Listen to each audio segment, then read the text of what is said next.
Hey, this is Anthony Parrilli with the TheBillionBet podcast, and today we have Westley Morris on. Welcome to the show. Hey, thanks for having me, bud. Hey, I'm glad to have you here. Absolutely. How's your day going? It's outstanding. I just got off the bicycle. I just rode about 15 miles and I climbed the mountain. So I'm winning. Wow. Yeah, Speaking of bicycling, I heard that you're embarking on a 500-mile journey. that is correct. Yes, I'm going to ride my bike 479 miles to South Carolina from Pennsylvania. From Pennsylvania all the way to South Carolina. Yeah, Is that through the mountains? that is through the Blue Ridge Parkway, which is, yes, through the mountains. Wow. Absolutely incredible. How are you training for that? I've been training for the last 3.5 months.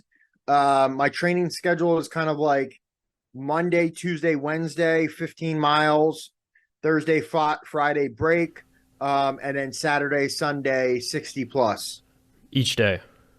each day. Yeah. How long does it take to bike 60 miles? Usually about, you go from 10 to 12 miles an hour. So anywhere in between 5 and 6 hours. That's commitment, man. Wow. Yeah. And how are you enjoying it so far? I'm loving it because you got to understand why I'm doing it. So I'm doing this because there's a nonprofit in South Carolina, and the mission of the nonprofit is they mentor young boys that don't have father figures in their lives. And, these kids are in environments that are pretty much horrific. Just to let you know, one of the kids, he witnessed his father shoot his mom in the front seat of the car while he was in the back seat at 11 years old. And just traumatic. So if they're not influenced in a positive way, there's like an 86% chance that they'll go to prison. It's just statistically. So when I found that out, I was so inspired that, I got a vision of me riding my bicycle to South Carolina to raise money for this organization. And did that just come to you one day? Yeah, so I meditate every morning, bro. And it came to me one morning during a meditation. Wow, that's incredible. And when was that first idea? When did that pop in your head? When was it? Mm-hmm. About March of 2023. And you've been training since then. Yeah, I started about June. I was like, all right, let me get on the bike. And I also had an injury in August, so that cut me out for 3 weeks. So, I look, in life, we're going to face adversity. It's inevitable, right? Yeah. And things aren't going to always go smoothly. Things aren't always going to go your way, but you have to keep moving forward towards your goal. That's very true. Very true. It's a positive attitude to look at. And I'm glad that you're going to be able to inspire all of these young adults and hopefully make a difference in their lives. Yeah, man, and raise money for the organization as well. They are really doing a lot of things. One of the things that I found out in the nonprofit world, not all the funds go towards the mission. So I was blown away by that, and that's not the case with this organization. Oh, okay. So Yeah, with this organization, all the funds go right to. 100% of the proceeds go towards the mission. Yeah. And is this men and women as well, or just for young boys? No, yep, just young boys. Yep. Okay. And Yeah. is there anybody doing the bike ride with you? Yeah, I got two friends that are just as wild as I am. So when I was like, "Hey, I'm gonna ride my bike 500 miles to South Carolina," they're like, "Let's go." Let's do it. Yeah, let's rock. That's awesome. That's awesome. Yeah. And when are you gonna do this bike ride? Um, I leave next Saturday. Okay. And this is a 1 day, 5 day. How long are we? 11 days. 11 days. How Yeah, many 11 miles was it? days. It's 469. It's 500. So, 500 um, miles. 11 days through the Yeah, mountains. about 50 miles a day ish, because we got one rest day in there. Okay. And then are you guys going to hang out at the charity afterwards? Yeah, they're having a clay shoot fundraiser Ooh. the day that I get there. Are you heavily interested in that in sport trap like type shooting? I mean, I'm not. I do enjoy, long arms. But no, I'm not like an avid shooter. Okay. Still, that's always fun. I'm not either, but it's always good to get out. Yeah, yeah. I mean, all my uncles and cousins and grandfathers, I grew up around guns, so I do enjoy clay shooting, but I just don't do it that much. So what originally kind of motivated you to start wanting to give back to helping other people? When I realized that success without fulfillment is the ultimate failure. That's a tough one. That's a It's tough one. a lifelong lesson, buddy. But I learned it at 27 years old. I learned that, it doesn't matter what you do, you can never fix a spiritual void with a physical thing. So when I learned that, I realized that success without fulfillment is the ultimate failure. I hope everybody gets exactly what they want so they can realize that maybe that's not what they want. And when I realized that, I completely changed the trajectory and motives of my life. What started to make your eyes open up and think, man, this isn't necessarily what I want? What started that mindset was that I was 27 years old. I'd come off the streets of North Philadelphia. I was a homeless heroin addict, and I got a job as a maintenance mechanic slash welder, and I was making like 70, 80,000 a year. Right, 27 years old. I was right. This is it. Had the girlfriend, the car, the apartment, and I had all the things that I thought that I wanted, but I'm ready to put a 9 millimeter bullet in my brain. And that's the day that I realized that success without fulfillment is the ultimate failure. You can never fix a spiritual void with a physical thing. That's the truth. That's the truth. And so many people try to suppress it, suppress it. Of course, bro. Yeah. I mean, look, it helps. It's easy. I'm not anti money. I'm not anti success, but I'm just saying that if you don't do the internal work to address some of those insecurities, you may find yourself in a place of confusion with all the physical things that you acquired. I've been there, bro. That's yeah, it's tough, especially because like there's certain points where you set these goals for yourself, and you think at some point like I could never do this. This is such a big goal, and then you realize I can do this. Like I can get there, and then it's like, well, what's the next goal, and what's the next goal, and sometimes it starts to spiral at times. It feels like you got to try and recenter yourself, reconnect. Yeah. I mean, look, goals are good. Goals are great.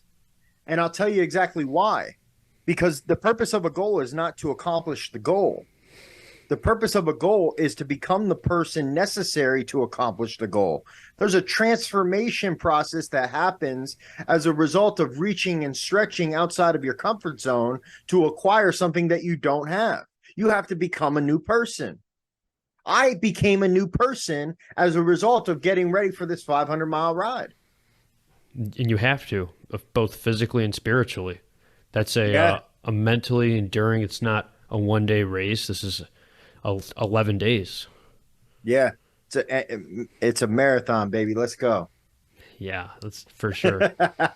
Even just personally, when because I used to be kind of heavy, honestly. I was not where I wanted to be Wow. about like a year ago or so, and I started working out every single day, twice a day even, and Yeah. it like my goals I met my goals, but I definitely had to become a new person to get there. You're right. I had to change so much about my eating and my sleep, especially. Yeah. Good for you, bro. Good for you. And I love the way that we met, man. That's incredible. Are you still staying connected with some people from that event? Yeah, we for those who don't know, we actually met in New Jersey at one of Keaton and Ryan their events, and I've been talking to a lot of them. Ryan, he's got Ryan Robbins. He has Fireside Chat podcast. I've been talking with Ethan Hines a lot. Hindsight Realty out near your neck of the woods. He's in New Jersey. A lot of people. Big Dogs Cafe. They're both going to come on the podcast. That's So awesome, bro. it's incredible. Once you start putting yourselves in these rooms, all the new people you can meet that really have similar ambitions as you. I love it. I love it, dude. I love it. And I love that you came there from Chicago, I believe. Yeah, I'm just out in the suburbs. Yep. Drove from Chicago to New Jersey just to come to an event, man. And look at all the incredible people that you met as a result, bro. Yeah, everybody is so supportive. They want nothing but the best for everybody. So it's really a unique group of people I met out there that I God put me there for a reason, really. Outstanding. Most definitely. Have you been staying connected with people from the event? Yeah, a couple of them. Yep. That's Yeah. cool. And do you have any new podcasts or anything like that that you're thinking about going on? Any speaking events to try and raise awareness for the bike ride? Yeah, I have a lot of speaking events coming up. So it's funny. The day that I leave for the ride, I speak in the morning for the county that I live in, and then I immediately come off of stage and I get on the bike and I ride out. So that's incredible. And then I speak in South Carolina when I'm down there, right? And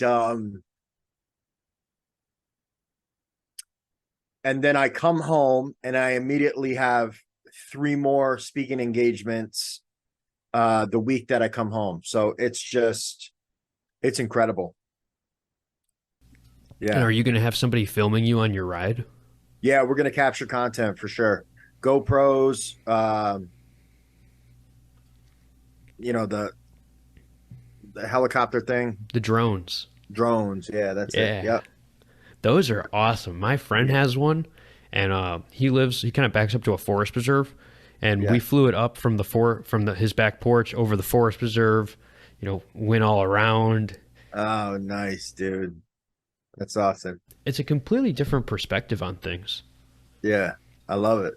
I even not to get off topic, but I saw this video the other day of these people in some third world country, and they took a drone and they put like a child seat in the center of it, and they were sitting in this thing, flying it around like it was a helicopter, basically. It just Mm. shows like if they can develop this technology over in some place like that, it's only a matter of time before we have flying cars and that sort of thing over here. Mhm. So sick. So sick. Love it. Yeah, definitely. What drove you? So you found 27. You needed to realign yourself. When did you start speaking to try and help other people realign themselves as well? I part of my rebuilding process has been speaking in prisons, rehabs, things of that nature. And I spoke in prisons, rehab facilities, halfway homes for about 8 years before anybody ever knew who Wesley Morris was. Yeah. And that's how I got good. That's how I mastered my story. That's how we got here. That's incredible. I'm sure that that's like your Rocky cutscene, one of many, right? You just What's keep that? going. It's like your Rocky cutscene. You just keep going, keep performing, keep telling your story, and it catches on and it inspires people. Yeah, I never set out to be like an inspirational, motivational speaker or anything like that. It was never, I never woke up one day and said, you know what, I'm gonna go do this. I was really just kind of called to it. Um, I didn't know that you could earn a living doing this. I didn't know any of this stuff. I would just wanted to get different results in my life, and the only way that I was taught to get different results in my life is to help other people get different results in their life. If you help enough people, you'll get what you want, bro.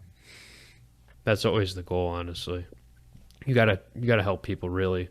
Even with my company personally, like once I devoted to trying to provide like the utmost high quality service, no compromises, and just give the people exactly what they want, and just help them to my best ability. Not go on my phone when I was there. If I was at the appointment, like all the time was dedicated to them. No, no ifs, ands, or buts about it, and the the service really ties into that. The quality, Yeah, just it's how you, incredible. yeah, just how you treat people, honestly. Yeah. And then I know when we spoke in New Jersey, you said that you were a part of a hedge fund. Uh, yeah, kind of. Yep. Yeah, absolutely. And is that cryptocurrency? It was a yeah, I'm no longer a part of that, and participating in that endeavor. But yeah, at the time, I was part of it. Okay. And do you still invest in crypto at all? Here and there, just kind of long term plays. Okay. Um, it's such a volatile market, and you cannot control government regulations. So yeah, I don't know that I would endorse it. Yeah. Fair enough. Fair enough. I was just curious because I hear that Bitcoin is doing this thing called like halving. I guess I'm not too familiar with it, but that's what I was looking to gain some knowledge on it nonetheless. I has something to do with the production rates of it. I wasn't sure if you were thinking maybe it would become more scarce, I guess, but at the end of the day there's still 21 million of them. 19. 19. Yeah. Yeah. Oh yeah. And then after you do this 500-mile bike ride, are you planning to maybe do like one across the United States one day, or coast, like from Maine down to Florida? Do you think that you could really raise a lot of awareness with these things? Yeah, I mean, I would love to. It's just that, I want to stay married. So, What does the wife think about it? well, you know, it's not easy telling your wife, hey, by the way, I'm going to be gone for 2 weeks riding my bicycle, so that's not fair to her. But one of the things I could see is creating a lifestyle where, she is has the capabilities to come along with, um, during these rides, some way, shape, or form. I'm not exactly sure what that looks like, but yeah, we'll see. That's awesome. Yeah, that would be cool if there was a way you could, make her involved as well. I'm sure she'd love to be a part of it, maybe. Yeah, I mean, look, she has the capability to work from home, so work remote. I mean, we could probably figure out a way to get that done. Um, Anybody who has an RV out there that's willing to, let me borrow it, just let me know. I don't. However, I'm sure there's somebody listening who probably would. Right place, right time, right? Yeah, absolutely. And then once you decided at 27, hey, I want to try and change my life around, did you keep working at the same job? What was your next steps really? Well, when I turned my life around, made that decision to pursue different results, um, I took over a family business. Yeah, Oh, what kind of business? it was a massage business. Okay. Yeah. And was it based where you grew up? Yep, that's exactly where it was based. Yep. Okay. And who owned it prior? My mom. Okay. Yeah. So no business experience whatsoever. Took over the family business, grew it about 1,000%, and fell in love with business. And I think I read something about you went to the Olympics with massage therapy, So I literally just got back from Budapest, Hungary, where one of my dear friends and clients, Talitha Diggs, was running in the world championships. and you Yeah. provide services. Yep. I provide services, you know, both physically, spiritually, emotionally. Like that's my girl, that's my buddy, that's my friend. Whatever she needs, I'm right there for her. And what places have you traveled internationally? What's that? What places have you traveled like to support these athletes? Oh my gosh. Florida, Virginia, I've been to Texas, Arizona, um, I've been to North Carolina, South Carolina, Georgia, New Jersey, New York, and I think that's about it. Yeah. Which was your favorite event to attend? The one of my clients was it is a on the senior tour for the PGA. So I got to go to a beautiful country club in Virginia. Okay. No, my favorite was Budapest. Yeah. Yeah, my favorite. I mean, that was incredible. Absolutely incredible. What is the culture like over there? It's Budapest was controlled by Turkish rule for 150 years during the 1500s. Um, and it's it reminds me of like a German culture, Eastern Europe, very open and not necessarily extremely friendly, but the architecture is absolutely gorgeous. The food is not processed; it's all whole foods. Um, That's the yeah, best. just cool. It was cool. And how long were you there for? I was there for 6 days. Okay, that's quite the trip. Yeah. That's pretty awesome. And how did you go from a family business running, I assume, with mostly local clients to then branching all the way to Budapest eventually? God, God set that one up. Yeah. God just put people into my life that really helped me get to this point in my life. That's incredible. That really Yeah. is. It's a big leap trying to go, from a local business to then global. It's a completely different shift of advertising, personalities, so many different types of people you'll really encounter. Yeah. I mean, I don't have a global brand yet. But most recently I have started doing international sales for Dr. Robert Cialdini. Dr. Robert Cialdini wrote a book called Influence. Um, and my mentor, Mr. Paul Martinelli, created a certification program based on his body of work. And I was a part of the sales team that was doing international sales. So the biggest difference is just the way that you think. Okay. So many people, when you're in a local market, you think this small. When you think global, you think really big. So yeah, Yeah, definitely a completely different frame of mind there when you're trying to absolutely. sell in those regards. And are you trying to sell his book then?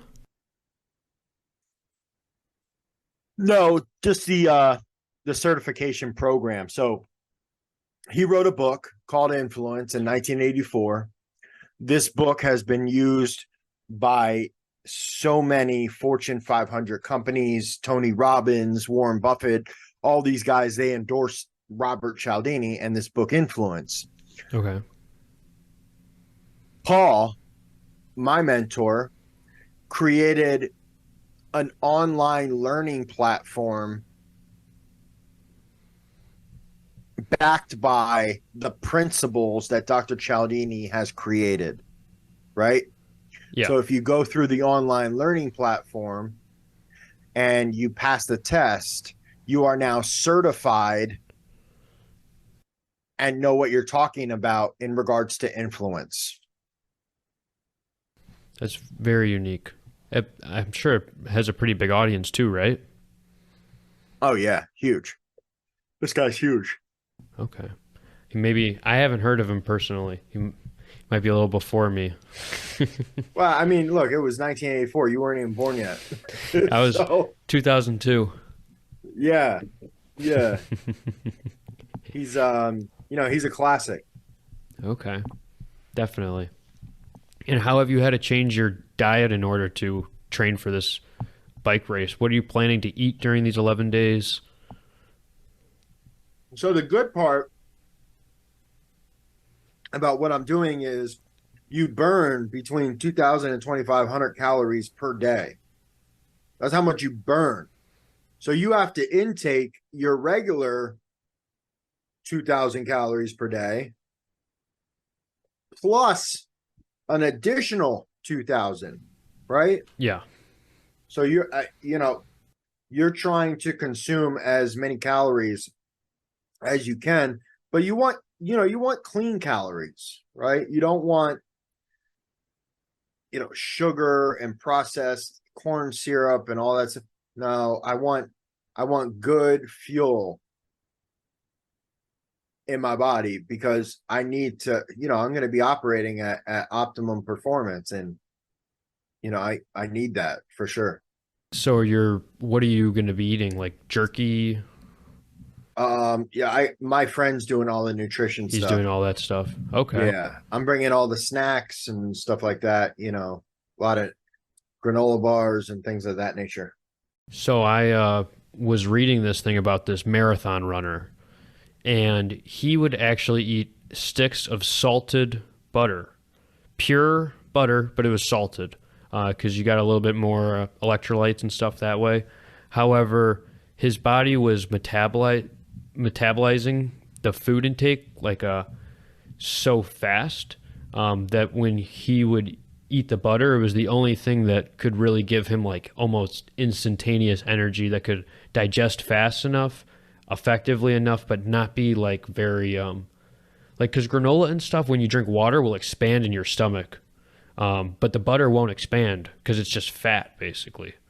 And if your body's in ketosis and you're just burning fat, then essentially what this guy found in his study was that he could run the fastest by eating halfway through his marathon. He would eat, I believe, like 3/4 of a stick of butter. And then like the last push, he ate like another like half stick or something along those lines. Really? And it sounds silly, but he said it was delicious and it works.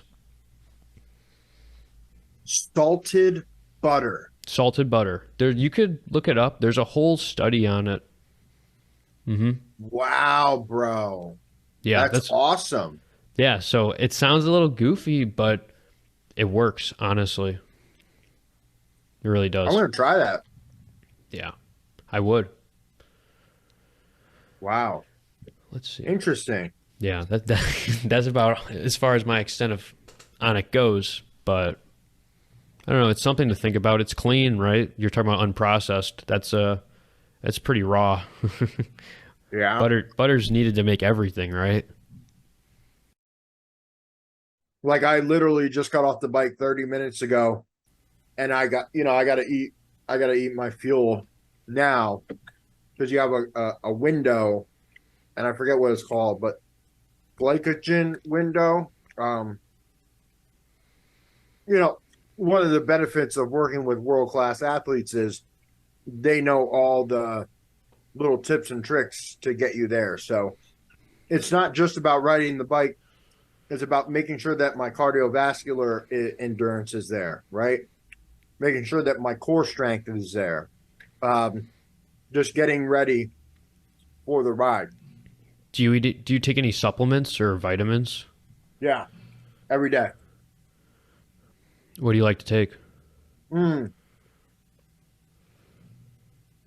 Zinc, magnesium, calcium.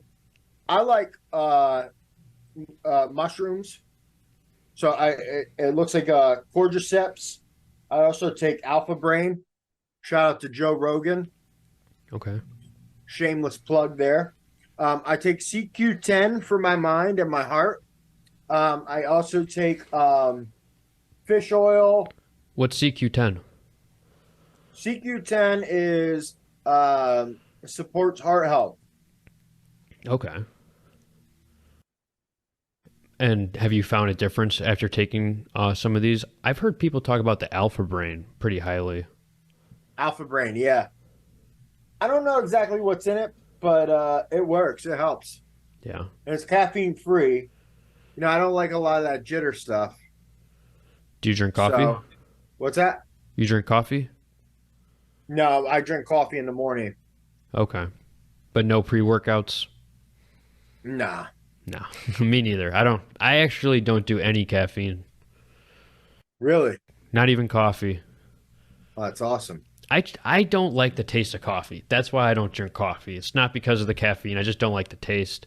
But I don't take the pre-workouts because I don't know. I think that it's all a gimmick. Yeah. I mean, I do too. I do cold water submersion. Before or after your workout? Yeah, After or before? yeah. Oh, it's so good. Yeah, so good. Do you find that it really helps relax your muscles or do you feel tense? So the cold water submersion, all the blood goes to your vital organs within seconds. It removes the inflammation in your body, obviously cold, Yeah. but it increases your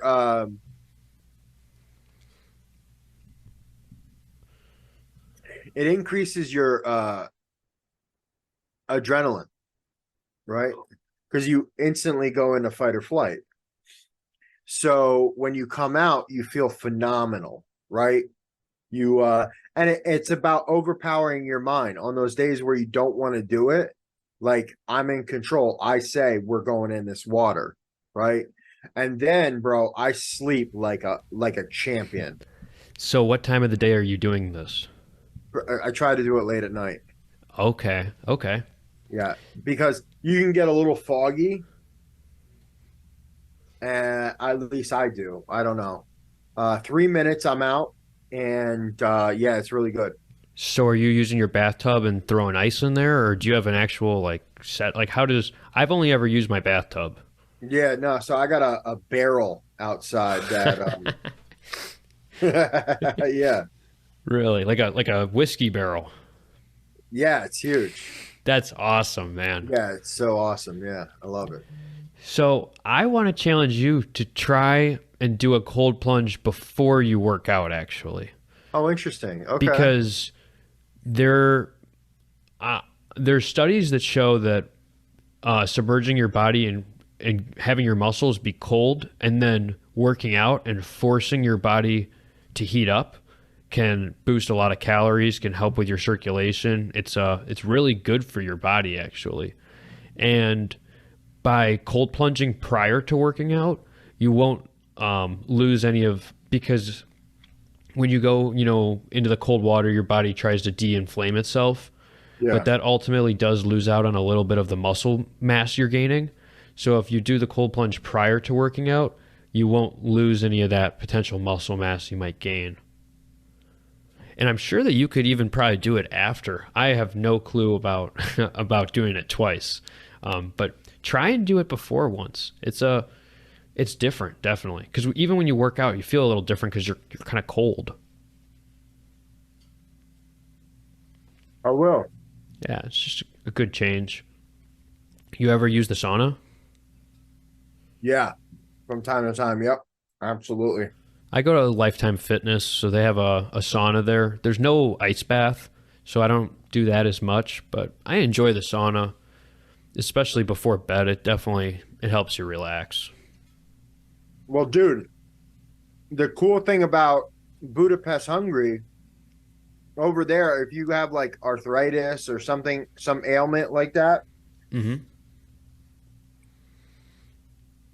they prescribe you to go to these geothermal bath pools. Bro, it's so cool. Huge bathhouse with all these different pools that are natural geothermal pools. And the water has such high concentration of calcium, sulfur, magnesium, and they're all these different temperatures. And you hop in the sauna, then you go in the pool, then you hop from pool to pool, and you're just in there, bro. And just more about wellness. Oh, absolutely incredible. Man, that's awesome. I'll have to check that out sometime. Well, hey, Wesley, this is about all the time we have for today. However, it was great talking to you, man, and I really appreciate you coming on the podcast. Oh, yeah. Keep it up, man. I'm proud of you. Keep going, buddy. Thank you for having me on. Thank you. Appreciate it. All right.